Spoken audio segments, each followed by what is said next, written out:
You might call this the strange history of all men are created equal. I want to talk about what happened to that phrase. You will understand this is part of my teacher's compulsion to have something in your heads as you leave the room. But it also comes from, I think, a very realistic recognition that the subject of my book is far more important than the book itself. What I became amazed with is how much new there was to be said about this very old historical topic. Like what? Well, first of all, the state and local Declaration of Independence that I found, I think from a scholar's point of view, those are the most important contribution of the book. These were, of course, resolutions passed by towns and counties, often to instruct their delegates to provincial legislatures that they should support independence, or instructions which were adopted by provincial, or as we'd say, state legislatures, telling their delegates to the Continental Congress to support independence. And often they gave the reasons as well. But these were documents that had been, for all practical purposes, lost over the past century and a half. I rediscovered them. They were known to exist in an earlier time, and I think the fact that they were lost is one measure of how much we have been transfixed with the Declaration of Independence, how much other parts of the subject have, in a sense, fallen away. So my task became, in part, one of recovery of what had been lost. Well, these documents serve my purpose very well. They were written between roughly April and July 1776, and they did put the Declaration of Independence in a comparative context. I could see how the nature of the way people explained their position changed over that period of time. In some ways, the state and local declarations were preferable, I concluded, to Jefferson's, or I should say more exactly, the Congress's Declaration of Independence. And in others, they were clearly lacking. They were better, I thought, at explaining why Americans became reconciled to independence. And they did this by citing a handful of grievances, and they made a lot of sense. I mean, they said, look, this king's been making war on us for a year. He's turned slaves, he's turned Indians against us, he's turned his navy against our ships as if they were those of an open enemy, and now he's hiring German soldiers, to finish us off. Look, we're going to get clobbered. We're going to be destroyed unless we do something. And the only thing we can do is to try to get help somewhere, and nobody's going to help us unless we declare independence. Clearly, France wasn't going to come help the colonists patch their troubles with the King of England and put the British Empire back together. They were much more interested in severing it. So independence was their ticket to help from European nations which they knew would not be on principle, but would be on principles of self-interest. That made sense. What they weren't was inspiring. They talked about, I say they're like men with their backs to the wall. You can have sympathy for them, but you don't necessarily find them inspiring. And after a while I discovered, these documents had another use. They gave me a handle for understanding or measuring, if you will, the influence of Paine's common sense. Now, many of you, I guess, have read a great deal on the Revolution, and you'll be aware that common sense is a kind of a magic bullet for explaining how the colonists came to accept independence. They were for reconciliation in late 1775, and then all of a sudden they start saying, hey, independence isn't such a bad idea. And between those two poles, boom, Thomas Paine publishes Common Sense. So it must be the reason. And lacking another reason, I think that's what we generally have. When you have these state and local declarations, you could say, well, were they influenced by Paine? And in some ways, clearly they were. I suspect the whole public debate over independence was opened by Paine's Common Sense, which appealed to large numbers of people because of its style, because of the, the rambunctious way he argued for it. No scholarly treatise that. But when you looked at these local declarations, which are, as I say, as close to the voice of the people we're likely ever to get for all the problems that they have in that serving that function, they sometimes use Paine's language, but they never adopt his argument. His argument was that we had to break from independence from Britain because the system of the British Constitution was hopelessly flawed. It had hereditary rule. It had kings. You could never have freedom so long as you had hereditary rule. None of these say that. They go back to talking about, as I said earlier, events. It's events that explain it. It's a different argument for the same conclusion. And I ended up thinking Paine's influence was certainly very important, but it wasn't self-sufficient.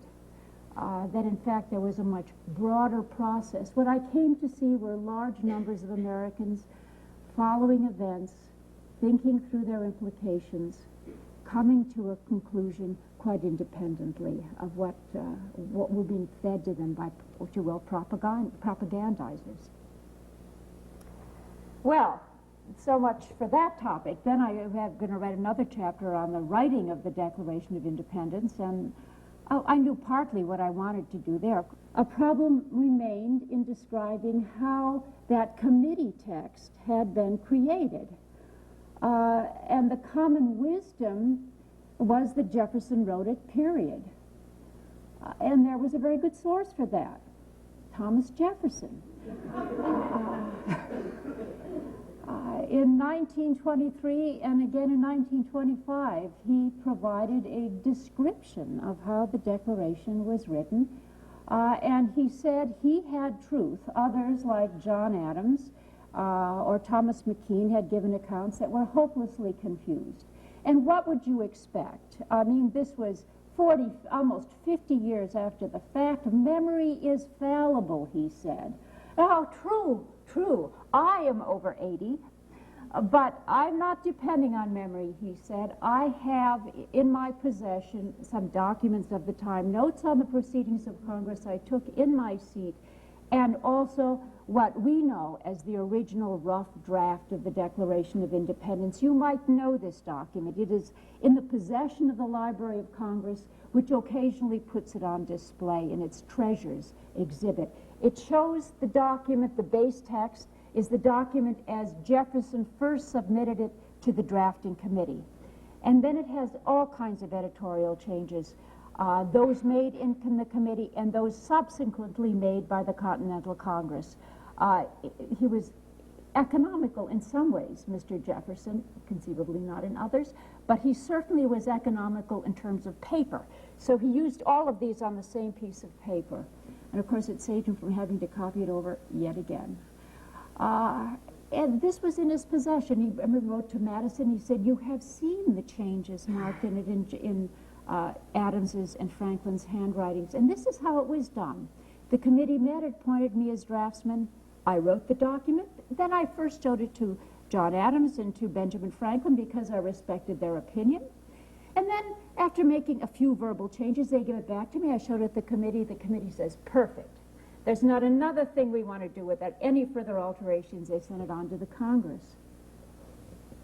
Well, John Adams, I knew, gave a slightly different version of it. It was also very late in life. The survivors told the story.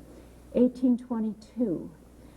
He said the committee met several times, in fact, and that it discussed what the Declaration should consist of, and indeed divided it into articles, and said what the various articles should say, and then put this on paper as in minutes or instructions for its draftsmen, or draftsmen, I should say, because he claimed he too was on the drafting committee. It was this account that sent Thomas Jefferson, I won't say into orbit, but inspired him to write these letters correcting the Adams view. Well, I think, indeed, Adams was wrong about two people on the committee because he gave a very different version in the late 1770s. But this business about a drafting committee meeting made sense to me. I couldn't imagine a committee charged with writing a declaration that didn't talk a little bit about the document before having somebody write it. And then, I discovered other advantages that we have and that I had over Thomas Jefferson, even with his quite estimable collection of documents, we have more documents. We have all the documents collected by these truly wonderful modern historical editing projects. You know, the papers of John Adams, the papers of Thomas Jefferson. These projects have collected, have scraped one library after another, have found a more comprehensive set of documents on just about any subject than even the most industrious scholar could ever have located. And you can do them sitting in a library. Well, flipping through the papers of Benjamin Franklin, which had been out of the library, so I finally got it, and I looked at it, and there weren't very many. But boy, what they had was dynamite.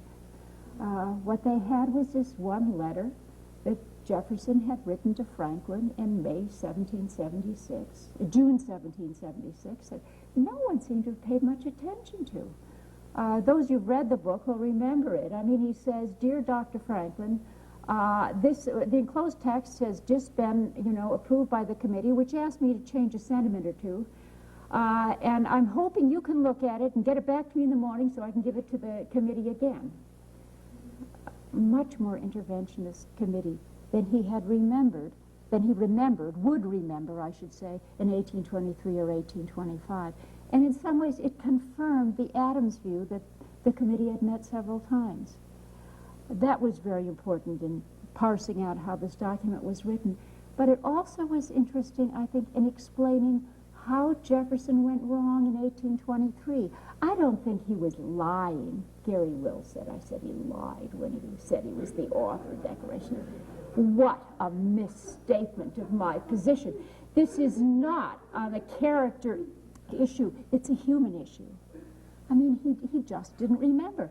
I think what he did is he took the original rough draft, which was again in his possession, and he noticed that except for a few changes that were in somebody else's handwriting, and then he wrote in the margin whose handwritings those were in, all the changes were in his handwriting. So I think he assumed he did them on his own initiative. It would be a logical conclusion for him to have drawn. He simply forgot that some of those were made on the instructions of other committee members. And that I didn't figure out until after the book had gone to press. Well, the point of both of these discoveries ended up being rather similar. Both independence itself and the Declaration were not contributions of single men. There was a much more broad-based political effort that produced them. They were the work, if you will, of the American people and their elected leaders working through the political process. And that's more or less the point that I also want to make, as you'll see with my little disquisition on the history of all men are created equal.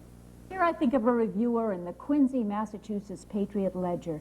What she doesn't tell us, he said, is why we shiver when we read those words, all men are created equal.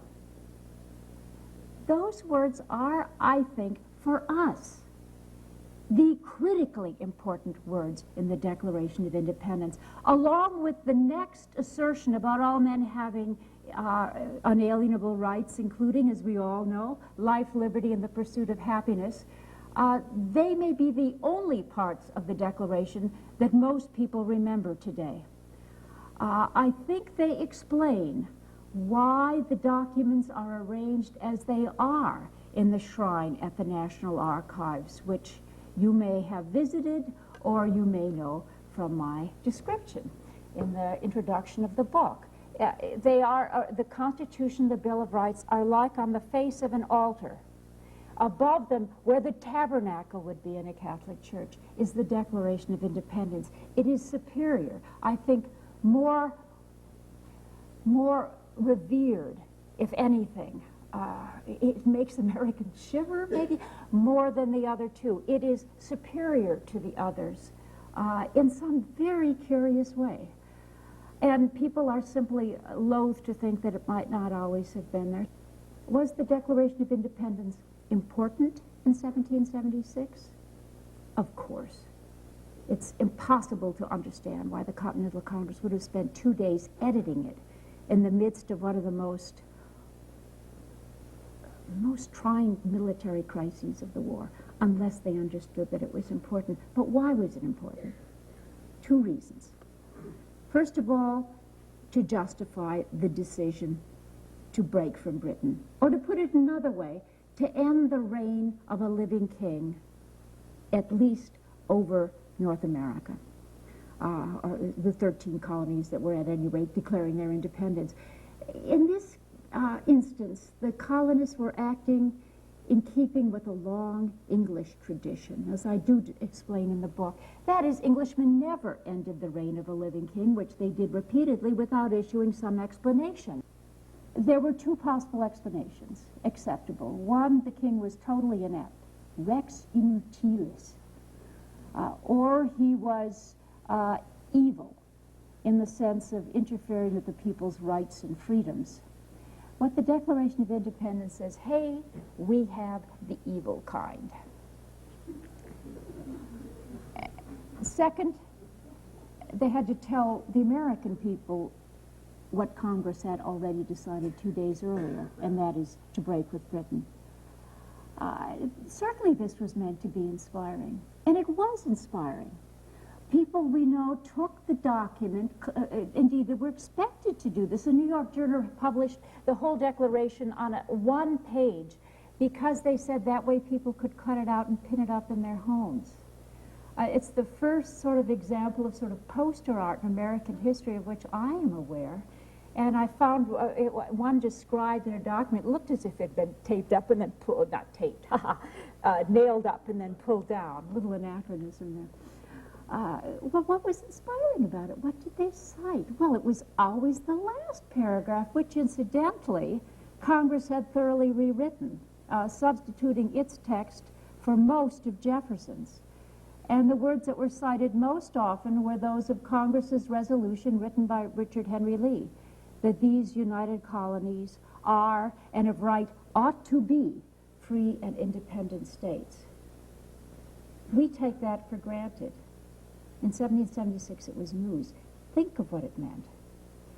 It changed the whole character of the war. These were people who for a year had been making war against a king with whom they were trying to effect a reconciliation, to whom they were publicly professing loyalty. Now, heart and hand, as one person said, could move together. They had a cause to fight for the creation of a new nation, for a clean break. Paine had said that the birthday of a new world. That must have been very exciting. And it was independence. And, of course, the republic they were going to found. That was so exciting. By the middle of the 19th century, it wasn't exciting anymore. It had already been done a long time ago. What was almost unnoticed, and this is what's so mystifying to people today, was the second paragraph, the one we remember that begins, "We hold these truths to be self-evident, that all men are created equal, that they are endowed by their Creator with certain inalienable rights." Why did it go unnoticed? Not because people disagreed, because everybody agreed, because those same sentiments were stated in many different places. In the footnotes, indeed, I quote a Massachusetts election sermon of May 29, 1776. It says essentially the same thing that the second paragraph of the Declaration of Independence said, and of course it preceded it. It's one of many places where they could have encountered those ideas. I think Jefferson's inclusion of these philosophic precepts was extraordinarily important, if only because it gave the document what he wanted to give it, the tone called for by the occasion. But from most people looked at it, I mean, this was, what do we call it, boilerplate. The real point came later in the final paragraph. Indeed, if you were looking for a preferred statement of those ideas, it wasn't the Declaration of Independence at all. It was George Mason's words, which were in a draft of the Virginia Declaration of Rights, which appeared in the Pennsylvania Gazette on June 12, 1776, and somehow managed to inspire large numbers of Americans, including Jefferson and possibly other members of the drafting committee. It's clear that Jefferson worked from Mason's words in drafting the second paragraph of the Declaration of Independence. Perhaps I should read the Mason words. They are similar. They have this vaguely familiar sense that all men are born equally free and independent and have certain inherent natural rights of which they cannot, by any compact, deprive or divert their posterity, among which are the enjoyment of life and liberty with the means of acquiring and possessing property and pursuing and obtaining happiness. More cumbersome to our ears because we're used to the more economical Jeffersonian statement. What Jefferson did was to pare these down, to cut away language, to say it more succinctly, more economically, because it served a different function in the Declaration of Independence than in the Virginia Declaration of Rights. He used, as I explained, a rhetorical strategy by which you pile phrase on phrase, and the meaning of the whole sequence comes out only at the end. And the end of his paragraph, at the end of his sentence, I should say, that's a very long sentence, is an assertion of the right of the people to alter or to abolish a government and to replace it with another in a form which, in their view, will better serve their happiness and safety. It's an assertion of the right of revolution. I had it backwards. I thought Jefferson had influenced Mason, and then all of a sudden I said, wait a minute, the chronology of this is wrong. And then I started to look at some of the subsequent, the successive drafts that Becker teased out to see how Jefferson had changed the text, or how the text changed from one editorial generation to another. And I began to see how he'd worked from Mason and changed it. Mason said, for example, all men are born equally free and independent. Jefferson wrote, all men are created, he changed the verb, equal and independent. And then he crossed out, and independent. And I started to see how he would work with this text. The Mason text, in short, inspired Jefferson. That's really the point I'm making. But it inspired others in ways that were probably more substantively important. Those words were copied with slight alterations into one state Bill of Rights after another. Bill or Declaration of Rights, as they called them in the 18th century. And those documents were legally binding, as the Declaration of Independence was not. Okay, you might ask, if these sentiments were so broadly shared, why weren't they put into the Federal Bill of Rights, or the Constitution for that matter? Not because no one suggested they should be. Closing days of the Convention of 1787, George Mason, who was a delegate, stood up and said, you know, we should really add a Bill of Rights to this Constitution, and it won't take us long because we have the state declarations of rights to use as a model. Not one delegation approved of his suggestion. It's interesting to speculate why not. Maybe it was just the end of a long summer. They wanted to pack up and go home.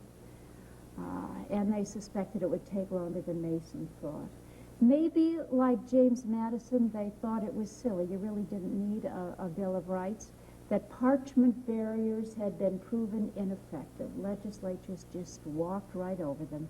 The only way you could protect liberties was by building structural restraints on power into a government, such as those in the body of the Constitution. Whatever the reason, they made a big political mistake.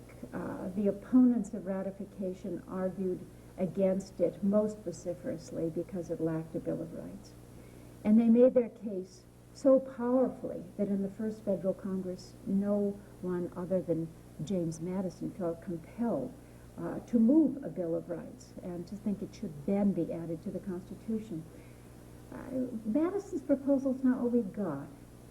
He wanted to add a prefix or preamble to the Constitution to have some changes in the body of the document. But his prefix, which again you can see in the book, is interesting because it is what the 18th century would call a curiously emasculated version of Mason's words, or we call him washed out. He started out saying all government's based on the people, creation of the people. Sure, right, fine, okay. But suddenly, life, liberty, and property became benefits of government, not inherent rights. And the only inherent right was the right of the people to alter their government, not even to abolish it. This was a peculiar step backward in terms of great principles of the revolution. And even that, it was too much for Congress. They threw it out, and of course what we got were a few amendments. Congress proposed 12, 10 were approved, tacked on to the end of the Constitution as amendments, looking like the afterthought they were.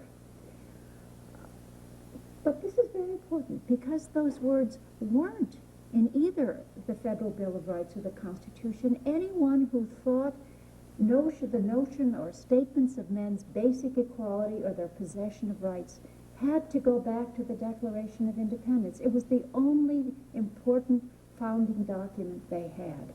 And therefore, I think it's no surprise that in the 1790s and again in the 1820s, when the Declaration was revived, where attention turned to it, where suddenly it was remembered, and it had been mostly forgotten for 15 or 20 years after it served its function of announcing independence, that when it was once again rediscovered, attention was no longer on the final paragraph, but the second paragraph.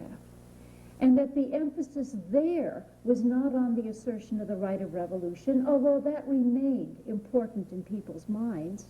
It was on the opening lines, that all men are created equal, that people had inherent rights. By the 1820s, it had become a sacred document, part of American political scripture. But that it had become so important didn't mean it was no less controversial. Indeed, it was in the center of controversies. Anyone who wanted the moral high ground would try to claim, if they could possibly do it, the authority of the Declaration of Independence. And in the midst of controversy, particularly the controversy over slavery, I believe, the meaning of those phrases changed in a way that will end up seeming very familiar to us. How did that happen? Let me just summarize this. The opponents of slavery found it very easy to claim on their side the assertion that all men are created equal. What did it mean? It meant that all persons were born free of subjection to another. That in effect all authority, as the Declaration went on to say, came from consent. But what did that have to do with slavery? Slaves were born into their status of subjection. Consent had nothing to do with it. So people like Garrison could say, every 4th of July you celebrate, and still you endure a system of slavery. You hypocrites! Well, by the 1830s, the slaveholders weren't just sitting there taking it. Indeed, earlier on, they felt compelled to answer this. I think Garrison actually read the meaning of that phrase correctly in its 18th century sense. Now the defenders of slavery took another hard look at it, and they said, wait a minute, this might be in the Declaration of Independence, but this is nonsense. Men are not born equal or independent. How equal and independent is a baby? We are born subject to others. That's men's natural state. Oh, this statement in the Declaration, it's unfortunate it's here, it didn't have to be there, John C. Calhoun said, but this is a falsehood. And indeed, one senator in 1853 said, it's a self-evident lie. That kind of language is very offensive to people who had come to regard the Declaration with a kind of religious fervor. Now, who am I speaking of? I'm speaking of people who were gathering in the Republican Party of the 1850s. Abraham Lincoln is to us the most prominent, but he certainly wasn't the only one. His party rallied around, as they understood it, the principles of the Declaration of Independence, which the Republicans built into their platform in 1856 and again in 1860. How do they answer the defenders of slavery? What does it mean that all men are created equal. Benjamin Franklin Wade, in the Senate of the United States said, this is, surely it doesn't mean all men are alike, that they're equal in strength or intelligence or any of that. What it means is what it says. It says all men are equal in point of right. So equality and equal rights were read together, were made, equal rights became the meaning of a primitive equality. Abraham Lincoln said the same thing. He said, what did the signers mean? Did they mean to say that people were equal in ways that's obviously untrue? No, of course they didn't. They said all men are equal in that they have inherent rights. Eliding the first and the second phrase, which in Jefferson's writing, incidentally, were quite separate. But that doesn't make any difference. I mean, the new meaning became established. Did not mean, Lincoln said, that all men could exercise those rights. But they were put into the Declaration, he said, by the signers so that they were implanted there as a program for the future, that they could be realized as soon as circumstances allowed. They meant to set up a standard maxim for free men, which should be familiar to all and revered by all, constantly looked to and constantly labored for, and even though never perfectly attained, constantly approximated, and thereby constantly spreading and deepening its influence and augmenting the happiness and value of life to all people of all colors, everywhere. He's not the only one that read the document in that way, but his statement is best known and most often quoted, and it's an extraordinarily radical statement, if you think about it. It moved Lincoln far beyond Thomas Jefferson. Jefferson, to the end of his life, did not believe that whites and blacks could live together in this country in peace, much less on a basis of equality. The only way he could see the achievement of equal rights was by what he inelegantly called deportation of freedmen, what others called colonization. And every emancipation proposal in Virginia involved not really just freeing slaves, but getting them out of Virginia. What was more radical about it even pushed Lincoln, I think, toward more extreme positions. In 1859, he said the Declaration of Independence was incompatible with slavery, but that it did not mandate civil and social equality. By the end of his life, he was asking the government of the newly reconstructed state of Louisiana if they couldn't extend some civil rights to perhaps the most capable of the freedmen. And of course his party went even further after his death, enacting not only the 13th Amendment, which brought to an end slavery and involuntary servitude, but the 14th Amendment and the 15th.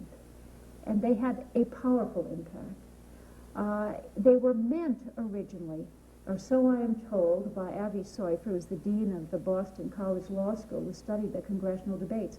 They were meant in part to read the principles of the Declaration of Independence into the Constitution finally.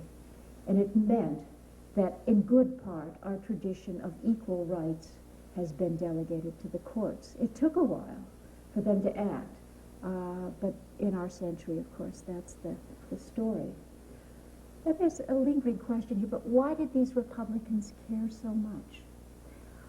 It's hard to answer for everybody, but I think for Lincoln Lincoln gave us an answer. He said that if you said, as Stephen Douglas and other defenders of slavery said, that all men are created equal, referred only to white people, or worse yet, to Americans and Englishmen of 1776, that the American rights were equal to those of the Englishmen. If that's all it meant, well, what about all the immigrants who came later? What about the Scandinavians? What about the Irish? What about the Germans? To these people, who were, of course, well represented among Lincoln's neighbors and constituents, the statement, all men are created equal, he said, had become a moral sentiment. It was an idea that bound them, bone of the bone, flesh of the flesh, with the founders of the nation. They were by no means second-rate citizens. They were equal. I think Lincoln came to understand that if you drew any lines in people's rights, everybody's rights were in danger. It was like his famous statement on slavery. What justifies slavery? Color? Look out. If you say it's color, the first person with lighter skin than you can enslave you. You say, I don't mean color, I mean intelligence. Look out. The first person you encounter who's more intelligent than you can enslave you. You couldn't draw any line that was tolerable. It had to be all men in the most literal sense.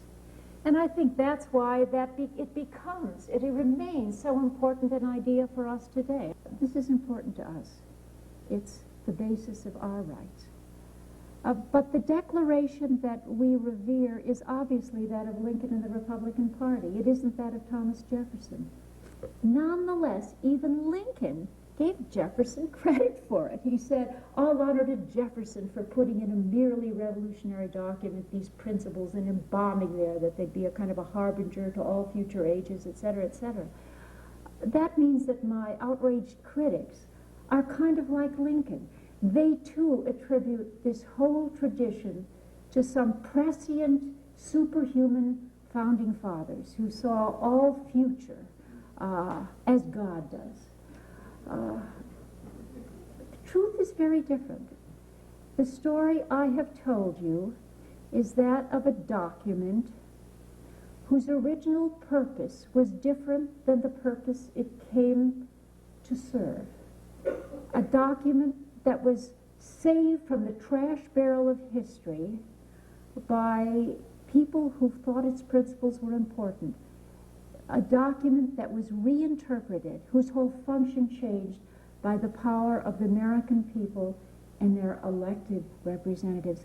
That is the point of my book.